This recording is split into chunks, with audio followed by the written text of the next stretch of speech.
Interest ఉండదు కదా. అరే నేను నాకు ఆఫీస్ ఉంది, పోవాలి, నేను వర్క్ చేసుకోను. ఆఫీస్ లేదన్నప్పుడు ఆఫీస్ కాడికి పోండి. ఆఫీసర్ ఇన్స్ట్రక్షన్స్ అండి. ఆ? ఆఫీసర్ ఇన్స్ట్రక్షన్స్ ఉన్నాయి. కాదు, నాది నా పని నేను నాకు ఇప్పుడు గ్రీవెన్స్ ఉంటుంది పబ్లిక్ది, నేను పోవాలండి. ఇప్పుడు ఆ కార్యక్రమం ఉంటుంది మధ్యాహ్నం కదా, ఇప్పుడు ఎందుకు హడావిడి చేస్తే? ఆ? ఈ రెండు పాసిబిలిటీస్ అండి పై నుంచి వచ్చినాయి. ఓ నేనేమంటే ఏంటంటే మీకు మీకు ఫ్లెక్సిబిలిటీగా మీకు పై వాళ్ళు ఉండొచ్చు, నాకేమో పై వాళ్ళు లేదు, లేరు. మీ ఫ్లెక్సిబిలిటీగా ఉం. మీకు ఇట్లా హౌస్ అరెస్ట్ మీతో పాటుగా అంటే ఓకే, అంటే మీరు ఇక్కడే ఉంటారు అంటే ఓకే, నేను ఇక్కడే ఉంటాను. నేనేమంటున్నా, మీది కమ్యూనిటీలో ఉంటే నేను ఒప్పుకోను. కమ్యూనిటీ బయట ఉండండి, ఈ కమ్యూనిటీలో ఉంటే నేను ఒప్పుకోను. ఎందుకంటే మిగతా నాతో పాటు చాలా మంది ఫ్లాట్ వాళ్ళు ఉన్నారు. ఎవరికి ఇబ్బంది కలిగిస్తాం. నేను ఏమంటున్నా, మీరు ఇక్కడ ఉండే చిన్న చిన్న పిల్లలు ఉంటారు, వాళ్ళకి వచ్చినారు అని అంటారు. కాబట్టి మీరు బయటికి వెళ్ళిపోయి ఉండండి. నేను పోవాలనుకున్నప్పుడు నేనే వస్తా, బాధపడతా.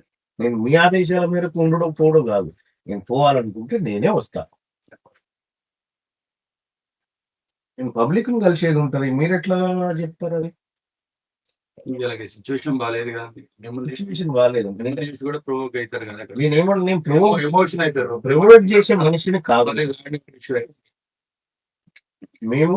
నేనేమంటున్నా, నేను ఇప్పుడు ఆఫీస్ కు పోవాలి, నా ఆఫీస్ కు పోవడానికి ఇతను ఆఫీస్ కు పోవద్దని ఏమైనా అధికారి ఇన్స్ట్రక్షన్ ఇచ్చిందా?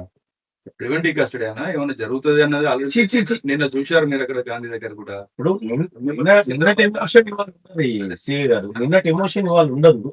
వాళ్ళందరం బాధలో ఉన్నాము, ఖచ్చితంగా బాధలో ఖచ్చితంగా ఉన్నారు, అట్లేం లేదండి. అందరం బాధలో ఉన్నాము.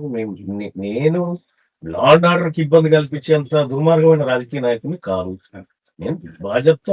నిన్న మీ అడిషనల్ డీసీపీ గారు సార్ వీఆర్ వెరీ కోఆపరేటింగ్ అని చెప్పినాము. వాళ్ళు చెప్తే మీరు వాళ్ళు స్టేషన్ తీసుకపోతే పోయినాము, వాళ్ళకి మేము విన్నాము, మాది వాళ్ళు విన్నారు. ఇక్కడ ఇష్యూ ఏం లేదు. నా బాధ్యత ఏంటి, నా ఆఫీస్ పోయి నేను వర్క్ చేసుకోవడం. ఆఫీస్ కార్డు ఉండండి, నేనే వస్తా, కూర్చుంటాను, అక్కడ కూర్చోండి. ఈ కమ్యూనిటీలో ఉండడం అనేది కరెక్ట్ కాదు. కమ్యూనిటీలో ఎవరికి ఇబ్బంది కలిగి నేను ఏమంటున్నా, నేను మా వల్ల ఎవరికి ఇబ్బంది జరగదు, కానీ ఈ కమ్యూనిటీలో మిగతా వాళ్ళు ఉంటారు, వాళ్ళు డిస్టర్బ్ అవుతారు. మీరు పోయి గేట్ బయట ఉండండి. ఒకవేళ నేను పోవాలనుకున్నప్పుడు, రాజుగారు నేను పోవాలనుకుంటున్నాను, ఇదే నా పరిస్థితి అని చెప్తాను. నేను పోవాలనుకున్నప్పుడు నేను పీస్ఫుల్ గా నా ఇంట్లో ఉన్న తర్వాత నేను ఆఫీస్ కార్డ్ ఇవ్వండి, ఆడ ఇవ్వండి, ఇవ్వడద్దు అంటున్నాను. నేను ఆఫీస్ కార్డ్కి అయితే పోవాలి కదా, నేను న్యూస్ సైట్ చేసుకోవాలి కదా, నా గ్రీవెన్స్ సైట్ ఉంటుంది కదా, పబ్లిక్ వస్తారు కదా. అది నా విధులను మీరు ఎట్లా అడ్డుకుంటారు? నేను రిప్రజెంటేటివ్, ప్రజలు నా దగ్గరికి వస్తారు, వాళ్ళని కలవాల్సిన బాధ్యత నాకు ఉంది. దాన్ని మీరు అడ్డుకోవడం తప్పలేదు. ఒకటే పాయింట్ ఆఫ్ వ్యూ ఏంటంటే, ల్యాండ్ ఆర్డర్ ఇష్యూలో ఒకవేళ ఏదైనా జరుగుతుంది, సో మళ్ళా వాళ్ళ ఎప్పుడు ల్యాండ్ ఆర్డర్ ఇష్యూ వచ్చింది? ప్రివెంటివ్ గా గతంలో ఏమన్నా వచ్చిందా? మీరు ఉండడం వల్ల కూడా మిమ్మల్ని చూసి ప్రొవోక్ అయ్యే ఛాన్సెస్ చాలా నేను ఏమంటున్నాను, సో ఆ ఉద్దేశంతో నేను ఆ తరహా ఆలోచించట్లేదు, ఆ తరహా లేదు. పూర్తి ఆ కుటుంబానికి ఏదో ఒకటి సాయం చేయాలనేటువంటిది అంతవరకే మేము మాట్లాడుతుంది. కానీ మేమేదో దాని ద్వారా చేయాలి, ఏదో చేయాలని ఇంటెన్షన్ మాకు ఆ రోజు లేదు, ఈ రోజు లేదు, ఏ రోజు లేదు. మన మనిషి ప్రాణం పోయింది, అది ఏదైనా చేయాలని మా కమిటీలో మాట్లాడుకున్నాం, అంతవరకే. కానీ ఇంకొకటి కాదు, మేము ఏదో చేసి దాని ద్వారా ఎవరిని ఇబ్బంది పెట్టే ఇంటెన్షన్ మాకు లేదు. మేము క్లియర్ గా నేను ఇప్పుడు ఫోను, నేను 10 గంటల తర్వాత నేను పోవాలనుకున్నమాట వస్తుంది. నాలోపు నేను ఆఫీస్కి పోవాలి, నేను వర్క్ చేసుకోవాలి. మీరు ఆఫీస్ కార్డు ఉందండి, నాకు ఇవ్వండి, లేకపోతే నన్ను మీరే తీసుకోపోండి నా ఆఫీస్ కార్డు. నన్ను మీరే నా ఆఫీస్ కార్డు తీసుకెళ్ళండి.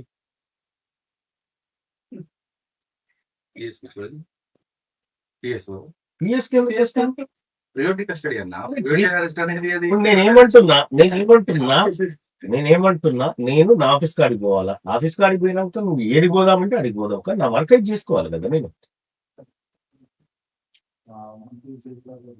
నేను మాట్లాడండి అధికారులతో, సార్ ఆయన ఆఫీస్ పోతా అంటుండు సార్, మరి ఆఫీస్ దాకా అలో చేయాలని చెప్పి అడగండి, ఆఫీస్ మాట్లాడి చెప్పండి. నేను పోవాలనుకుంటే రాజుగారు, నేను మీ బాస్ ఆదేశం మేరకు నడవను, నా ప్రజల ఆదేశం మేరకు నడుస్తాను నేను.